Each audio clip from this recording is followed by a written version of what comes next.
Transformers in disguise, was it? Or whatever that thing is. Godzilla versus the state of Alabama? While you were away, the Fortnite robot versus monster fight happened. Not to say we didn't warn you, but we did make a video about that, pretty much predicting everything that would happen. You know, we got you covered here at Top 5 Gaming. This is the only place where you can find real gaming advice. You think you're getting that kind of thing anywhere else? No. But above all else, where else do you get to see Fred? Speaking of Fred, where is that guy? I wonder what Fred is up to during this event. I've taken over the robot, and no one can stop me! Number 10, the sword.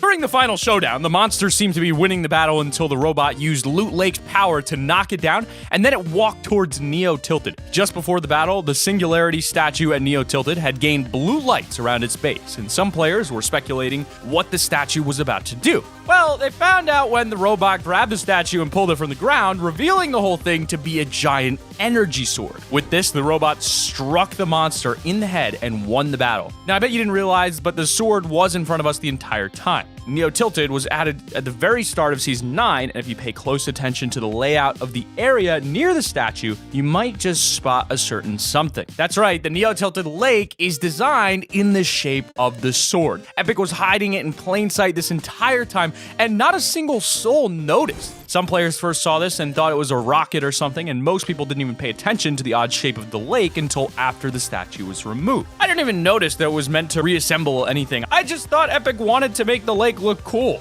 Looking back, it's such an obvious nod, and I'm annoyed I didn't realize sooner. But in at number 9, we've got the pirate camp. A lot of players seemed disappointed after the event ended for one reason. There weren't many map changes. Sure, we now have a new area with the monster skeleton, and we also have an orb at Loot Lake, but that's kind of it. Personally, I think that Epic Games didn't want to change the map almost at all because of the World Cup Finals, which are happening on July 26th, which is so close. Of course, competitive players would be mad if 6 days before a $30 million tournament, Epic Games changed the map or added a new drop or something, but you might have missed another map change aside from the obvious skeleton and orb. If you look at Lazy Lagoon, where the monster emerged from the water, you might have seen that a building is no longer there. When the monster climbed out of the water for the first time, and the world was introduced to that hideous thin... Why does it look like that? Stuff of nightmares, Epic. Thanks for the sweet dreams, guys. I would have totally bought a skin of that monster, though. At least we got a robot skin, which you can buy with code T5G. Am I right, guys? During the monster's arrival, it shot a few green lasers at the map and then punched a building into oblivion before moving onto Loot Lake. You might have missed what building it punched, but it definitely hit something. It was me. It hit me. Now apologize. The pirate camp at Lazy Lagoon. If you go to the location on the map, you'll now see that the pirate camp is no more, and its remains are just a floor. Oh well, did a single person on the planet drop there anyway? I know I didn't. I hope Season 10 gets rid of the pirate stuff and also the snow area, honestly. But in at number 8, we've got the orb. There's an exploit in Fortnite Creative which takes advantage of the fact that the Fortnite Battle Royale Island in Creative is a different version to the one in actual Battle Royale. If you go to the Battle Royale Island in Creative using glitches, sometimes you'll find new items or even upcoming map changes. Players used it to be able to use the drift board before it came out, and more can be done just by going to the main island through Creative's hub. But now, players who have done the glitch have gone to Loot Lake, and if you're far away from the orb that was left by the robot, you can see it gets more cracked the further away you go. This is definitely a hint that something is going to happen to this orb further down the line, maybe in Season 10. If it is getting more and more cracked as time passes, then the theme of Season 10 may be the aftermath of its explosion, and we may just get some huge map changes if the orb ends up doing damage to the island, if not a new map entirely.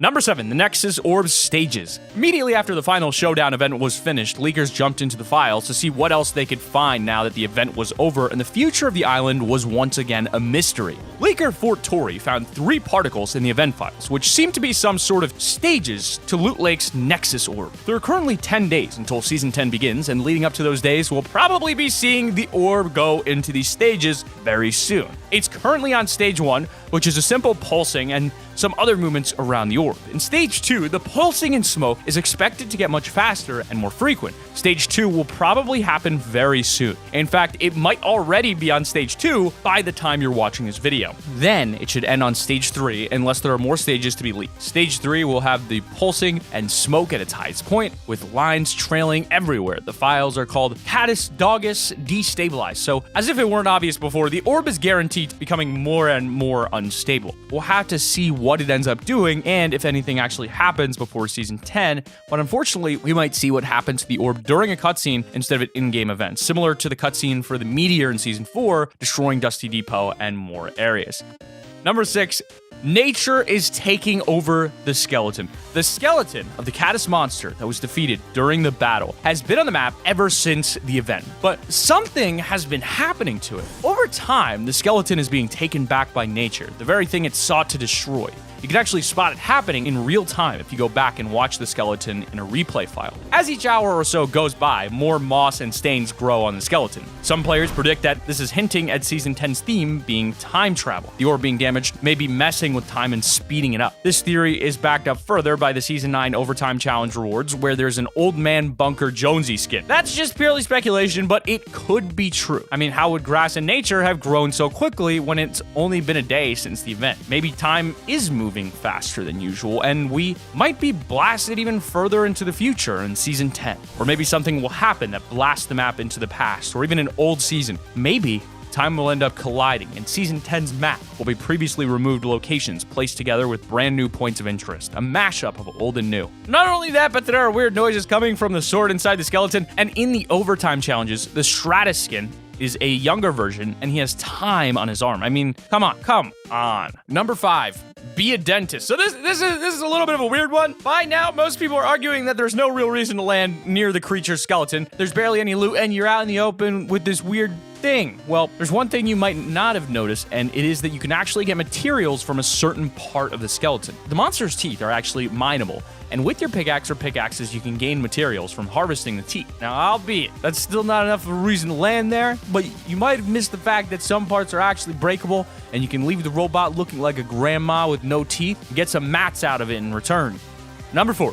Voltron. Maybe you saw the robot as it was being built and thought it looked cool, and then you were mildly shocked when it turned out to look like, well, that. It went from a gray robot to a pink, green, blue, and red one pretty much in an instant. One moment it was still being built, the next moment it was a huge thing with a Cuddle Team leader head and a weird design. I don't know, to be honest with you lads, what is actually going on?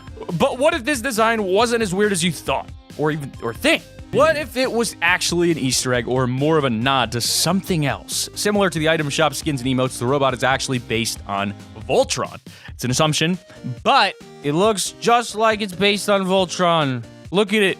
Voltron has a sword, his arms have animals on them, and all his limbs are different colors, although there is another thing that the robot could be inspired by, and that's Megazord from Power Rangers. When the Power Rangers do their mighty Morphin Time thing, they create a Megazord and control it to fight whatever threat they face. Megazord has a variety of designs, but some of them look very similar to the pressure plant robot. Guess we'll never know what inspired the robot, only developers know that, and 90s kids, of course, because they know everything.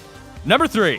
Jetpack's return. This entry is one of the more obvious ones in this list. However, if you logged off straight after the event and haven't got back online yet, you might not know the jetpacks have been unvaulted. Yes, that's right. Jetpacks were a vital part of the final showdown event, with every player getting unlimited fuel jetpacks in order to watch the event with ease. Most events take place in a single area, so players can just build a viewing spot and watch from there. That isn't the case when the event takes up the entire northern part of the map, so jetpacks made the most sense. Since the event, jetpacks have actually been temporarily unvaulted, and if you load up a default playlist, you might find one. You want to play with them in-game, hurry though, because they won't be in for long. Season 10 is right around the corner. Also, don't worry competitive players, the jetpacks are not in the arena and won't be in the World Cup finals. Either way, get your playtime in before jetpacks are vaulted again in the coming days. We might see a return to the Close Encounters LTM where players have jetpacks and shotguns. Keep an eye on the game and you might see a return. No promises though. We're not time travelers, or are we? But you might be in Season 10. Wink, wink, hush, hush. Just a theory though. A game theory. Number 2.